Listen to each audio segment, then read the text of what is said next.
नमस्कार, चंडीगढ़ से आपका स्वागत है। मैं हूं आशुतोष। आइए सबसे पहले नजर डालते हैं कुछ अहम खबरों पर। प्रधानमंत्री नरेंद्र मोदी कोविड-19 नियंत्रण की समीक्षा के लिए कर रहे हैं राज्यों के मुख्यमंत्रियों के साथ बैठक। भारतीय रेल कल से यात्री रेलगाड़ियों का आंशिक परिचालन कर रहा है फिर से शुरू। और लॉकडाउन के कारण चंडीगढ़ में फंसे दूसरे राज्यों के लोगों को विशेष रेलगाड़ियों द्वारा उनके राज्यों के लिए किया जा रहा है रवाना। अब समाचार विस्तार से। प्रधानमंत्री नरेंद्र मोदी आज वीडियो कॉन्फ्रेंसिंग के जरिए राज्यों के मुख्यमंत्रियों के साथ बैठक कर रहे हैं। आज की बैठक में प्रधानमंत्री द्वारा कोरोना वायरस महामारी से निपटने के लिए देश में अब तक हुई प्रगति की समीक्षा की जा रही है। लॉकडाउन शुरू होने के बाद प्रधानमंत्री की मुख्यमंत्रियों के साथ ये 5वीं बैठक है। पिछली ऐसी बैठक 27 अप्रैल को हुई थी। लॉकडाउन के तीसरे चरण की समाप्ति से एक सप्ताह पहले हो रही इस मीटिंग में आगे की रणनीति तय किए जाने की उम्मीद की जा रही है। आज प्रधानमंत्री देश के सभी मुख्यमंत्रियों से बात कर रहे हैं ताकि आने वाले दिनों में आर्थिक गतिविधियों को सुदृढ़ बनाने के लिए और रियायतें देने के बारे में विचार विमर्श हो सके। इस बैठक के दौरान प्रवासी मजदूरों को पेश आ रही मुश्किलों के संबंध में भी बातचीत हो रही है। आज की बैठक इसलिए भी महत्वपूर्ण है क्योंकि कई राज्यों ने मांग उठाई है कि रेड, ऑरेंज और ग्रीन जोन की सीमाओं के संबंध में फिर से विचार किया जाए। आज की बैठक में कई केंद्रीय मंत्री भी भाग ले रहे हैं। भारतीय रेलवे ने कल से आंशिक रेल परिचालन फिर शुरू करने की घोषणा की है। शुरू में 15 मार्गों पर रेलगाड़ियां चलाई जाएंगी। ये गाड़ियां नई दिल्ली से चलेंगी। जिन स्टेशनों तक ये चलेंगी उनमें डिब्रूगढ़, हावड़ा, पटना, बिलासपुर, रांची, सिकंदराबाद, बेंगलुरु, चेन्नई, मुंबई सेंट्रल और जम्मू तवी शामिल हैं। जम्मू के लिए दिल्ली से रेलगाड़ी परसों चलेगी क्योंकि जम्मू रेलवे स्टेशन पर काम शुरू करने के लिए उचित व्यवस्था की जा रही है। इन रेलगाड़ियों के लिए आरक्षण आज 4 बजे शुरू हो गया है। टिकट केवल ऑनलाइन IRCTC वेबसाइट के माध्यम से मिलेगी। रेलवे स्टेशनों पर टिकट बुकिंग काउंटर बंद रहेंगे और प्लेटफॉर्म टिकट भी जारी नहीं किया जाएगा। कंफर्म टिकट वाले यात्रियों को ही रेलवे स्टेशन पर जाने की अनुमति होगी। इसी दौरान रेल मंत्री पीयूष गोयल ने सभी राज्यों से प्रवासी मजदूरों को निकालने की अनुमति देने की अपील की है ताकि वे 3-4 दिनों में अपने घर वापस पहुंच सकें। केंद्रीय गृह सचिव अजय भल्ला ने राज्यों के मुख्य सचिवों को इस संबंध में लिखे पत्र में कहा है कि प्रवासी मजदूरों को रेलवे स्टेशनों तक पहुंचाने के लिए बसों का उचित प्रबंध किया जाए। कैबिनेट सचिव राजीव गाबा ने सभी राज्यों और केंद्र शासित प्रदेशों के मुख्य सचिवों व स्वास्थ्य सचिवों के साथ वीडियो कॉन्फ्रेंसिंग के दौरान कहा कि वे और अधिक श्रमिक स्पेशल रेलगाड़ियां चलाने में रेलवे के साथ सहयोग करें। उन्होंने जोर देकर कहा कि डॉक्टरों, नर्सों और अन्य मेडिकल स्टाफ का आना जाना बेरोक टोक होना चाहिए। कोरोना के कारण देश भर में लॉकडाउन के बीच चंडीगढ़ में फंसे दूसरे राज्यों के लोगों को उनके गृह राज्य भेजने के लिए विशेष रेलगाड़ियां चलाई गई हैं। कल शाम चंडीगढ़ से उत्तर प्रदेश के गोंडा के लिए पहली श्रमिक स्पेशल रेलगाड़ी 1188 प्रवासियों को लेकर रवाना हुई। आज भी 2 बजे चंडीगढ़ से किशनगंज बिहार के लिए श्रमिक स्पेशल रेलगाड़ी रवाना हुई जिसमें लगभग 1200 लोग अपने घर के लिए निकले हैं। इसके साथ साथ शाम को 7 बजे गोरखपुर के लिए एक श्रमिक स्पेशल रेलगाड़ी रवाना होगी। इस सफर के लिए इन प्रवासियों से कोई खर्च नहीं लिया गया है। रेलगाड़ी के रवाना होने से पहले इन लोगों की चंडीगढ़ में सेक्टर 43 बस अड्डे पर मेडिकल जांच की गई। सोशल डिस्टेंसिंग बनाए रखने के लिए एक कोच में केवल 50 सीटों पर ही प्रवासियों को बैठाया गया। उन्हें खाने पीने की चीजें भी मुहैया करवाई गई हैं।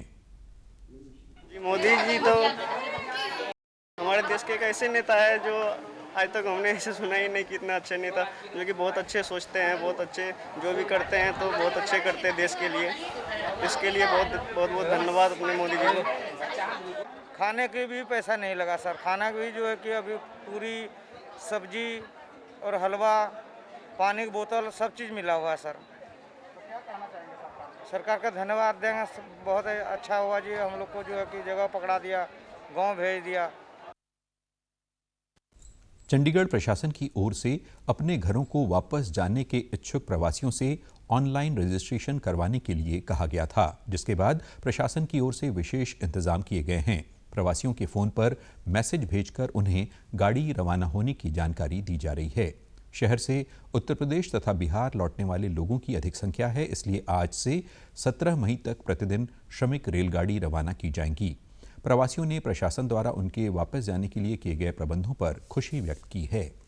तो धन्यवाद देते हैं कि जब से घर से निकले हैं तो हमको खाने के लिए बहुत अच्छा दे रहा है। यही हम बहुत अच्छा मान रहे हैं कि जो सरकार ये भेज रहा है वही अच्छा है। मैं भारत सरकार को बधाई देना चाहता हूँ कि हमारे लिए अच्छा से अच्छा सुविधा किया, घर पहुँचाने का इंतजाम किया पूरा। चंडीगढ़ पुलिस की ओर से भी प्रवासियों की वापसी के मद्देनजर विशेष तैनाती की गई है ताकि सोशल डिस्टेंस बरकरार रखा जा सके तथा सारी कार्रवाई सुचारू रूप से हो सके। चंडीगढ़ प्रशासन के दफ्तर में 18 मई से पब्लिक डीलिंग शुरू हो जाएगी। प्रशासक के सलाहकार मनोज परिदा ने जानकारी दी है कि यूटी प्रशासन के सभी दफ्तरों में क्लास सी तथा क्लास डी का 33% स्टाफ काम करेगा। 18 मई से पब्लिक डीलिंग शुरू होगी। इससे पहले पब्लिक डीलिंग 11 मई तक के लिए बंद थी। मनोज परिदा ने कहा कि दफ्तरों में फिजिकल डिस्टेंस का पूरा ध्यान रखा जाएगा तथा कोविड-19 की रोकथाम के लिए प्रशासन के जो कर्मचारी काम कर रहे हैं उनकी ड्यूटी पहले की ही तरह रहेगी। चंडीगढ़ में कोरोना पॉजिटिव मामले में बढ़ोतरी जारी है। कोरोना के कुल मामले बढ़कर 174 हो गए हैं। 24 लोग इस बीमारी को मात देकर घर लौट चुके हैं। प्रशासन कोरोना संक्रमण की श्रृंखला को तोड़ने के लिए हर संभव प्रयास कर रहा है ताकि कोरोना संक्रमण को शहर के अन्य क्षेत्रों में फैलने से रोका जा सके। चंडीगढ़ भाजपा के अध्यक्ष अरुण सूद ने आज चंडीगढ़ प्रशासन को एसडीएम ईस्ट सुधांशु गौतम के जरिए बापूधाम कॉलोनी के लोगों के लिए 70,000 मास्क व 500 राशन की किट दी। श्री सूद ने बताया कि बापूधाम कॉलोनी का एरिया कंटेनमेंट जोन में आता है और उसे सील कर दिया गया है। इसी के चलते वहां के लोगों के लिए ये मास्क और राशन उपलब्ध करवाया गया है। उन्होंने बताया कि सरकार सार्वजनिक स्थानों पर मास्क लगाना अनिवार्य किया हुआ है। इसी के चलते भाजपा 5 लाख मास्क चंडीगढ़ के लगभग 2,35,000 घरों के लिए वितरित करेगी और कोशिश करेगी कि हर घर में 2 मास्क पहुंचे।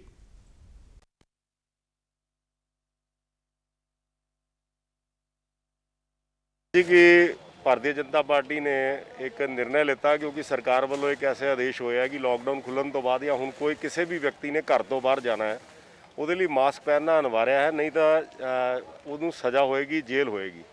ਲੇਕਿਨ ਬਹੁਤ ਸਾਰੇ ਲੋਕ ਐਸੇ ਹਨ ਜਿਨ੍ਹਾਂ ਕੋਲ ਮਾਸਕ ਉਪਲਬਧ ਨਹੀਂ ਗੇ ਔਰ ਮਾਰਕੀਟ ਦੇ ਵਿੱਚ ਜਿਹੜੇ ਮਾਸਕ ਆ ਰਹੇ ਨੇ ਜਿਹੜੇ ਲੋਕ ਹੀ ਯੂਜ਼ ਕਰਦੇ ਨੇ ਹਸਪੀਟਲਸ ਦੇ ਵਿੱਚ ਜਾਂ ਡਿਸਪੈਂਸਰੀਜ਼ ਦੇ ਵਿੱਚ ਉਹ ਲਾਸਟਿਕ ਵਾਲੇ ਨੇ, ਉਹ ਜ਼ਿਆਦਾ ਦੇਰ ਪਹਿਨੇ ਨਹੀਂ ਜਾ ਸਕਦੇ ਔਰ ਡਿਸਪੋਜ਼ੇਬਲ ਹੁੰਦੇ ਆ, ਵਨ ਟਾਈਮ ਯੂਜ਼ ਹੁੰਦਾ। ਅੱਜ ਅਸੀਂ ਐਸਡੀਐਮ ਸਾਹਿਬ ਨੂੰ ਰਿਕੁਐਸਟ ਕੀਤੀ ਸੀ, ਅਸੀਂ ਇਹ ਜਿਹੜਾ ਨਿਰਣਾ ਲਿੱਤਾ ਹੈ ਕਿ ਕੱਪੜੇ ਦੇ ਮਾਸਕ ਬਣਵਾਏ ਨੇ, ਇਹ ਰੀਯੂਜ਼ੇਬਲ ਨੇ, ਰੀਵਾਸ਼ੇਬਲ ਨੇ ਔਰ ਇਹਨਾਂ ਦੀ ਡਿਊਰੇਬਿਲਿਟੀ ਇੰਨੀ ਹੈ ਕਿ ਅਗਲੇ 4-6 ਮਹੀਨੇ ਤੱਕ ਇਹ ਦੁਬਾਰਾ ਤੁਸੀਂ ਸਵੇਰੇ ਪਾਓ ਔਰ ਸ਼ਾਮ ਨੂੰ ਧੋਵੋ और दोबारा अगले दिन यूज करो। भाजपा अध्यक्ष अरुण सूद ने बताया कि लॉकडाउन के चलते 172 लोगों ने रक्तदान कर इसकी आपूर्ति में सहयोग दिया है। उन्होंने कहा कि अभी भी भाजपा द्वारा खाना तैयार करके जरूरतमंद लोगों में बांटा जा रहा है।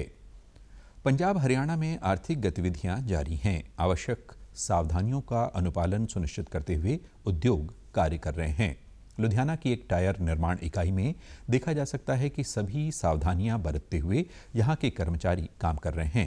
काम करते समय कर्मचारी उचित दूरी बनाए रखते हैं और मशीनों पर काम करते समय मास्क और दस्ताने जरूर पहनते हैं। फैक्ट्री परिसर में प्रवेश करने से पहले कर्मचारियों की थर्मल स्कैनिंग, बसों की सैनिटाइजेशन आदि होती है। इसी प्रकार लुधियाना की टायर निर्माण फैक्ट्री में भी सभी सावधानियां बरतते हुए काम सुचारू रूप से चल रहा है। हरियाणा के दुकानदारों ने भी लॉकडाउन में ढील दिए जाने का स्वागत किया है। उन्होंने कहा कि दुकानें खुलने से धीरे धीरे उनका व्यवसाय भी पटरी पर वापस आ रहा है। तो इसलिए मैं चाहता हूं कि लोग सोशल डिस्टेंसिंग का अपना पालन करें, धीरे धीरे जो होगा ठीक होगा। प्रशासन के हिसाब से हम 1.5 महीने घर बैठे रहे, बिल्कुल रेस्ट किया। आज थोड़ी डीसी साहब ने छूट दी है तो उसकी वजह से OD1 लागू हुआ है। तो जो दुकानदार हैं वो अपने हिसाब से, नंबर के हिसाब से दुकानें खोल रही हैं। आज राष्ट्रीय प्रौद्योगिकी दिवस मनाया जा रहा है। प्रत्येक वर्ष 11 मई को राष्ट्रीय प्रौद्योगिकी दिवस देश में नवाचार और प्रौद्योगिकी उत्कृष्टता के क्षेत्र में उपलब्धियों को उजागर करने के लिए मनाया जाता है। इस वर्ष प्रौद्योगिकी विकास बोर्ड अर्थव्यवस्था को फिर मजबूती देने की व्यापक कार्य योजना तैयार करने को ध्यान में रखते हुए ये दिवस मना रहा है। प्रौद्योगिकी नवाचार का उद्देश्य देश को कोविड-19 संकट के बाद के लिए तैयार करना है। विज्ञान और प्रौद्योगिकी के माध्यम से अर्थव्यवस्था को फिर सक्रिय करने पर मुख्य रूप से ध्यान दिया जाएगा। प्रधानमंत्री नरेंद्र मोदी ने राष्ट्रीय प्रौद्योगिकी दिवस पर अपने संदेश में कहा है कि प्रौद्योगिकी आज के युग में बहुत महत्वपूर्ण है तथा इसने कोरोना वायरस से निपटने के लिए भी नई तकनीक ईजाद करने के लिए महत्वपूर्ण भूमिका निभाई है।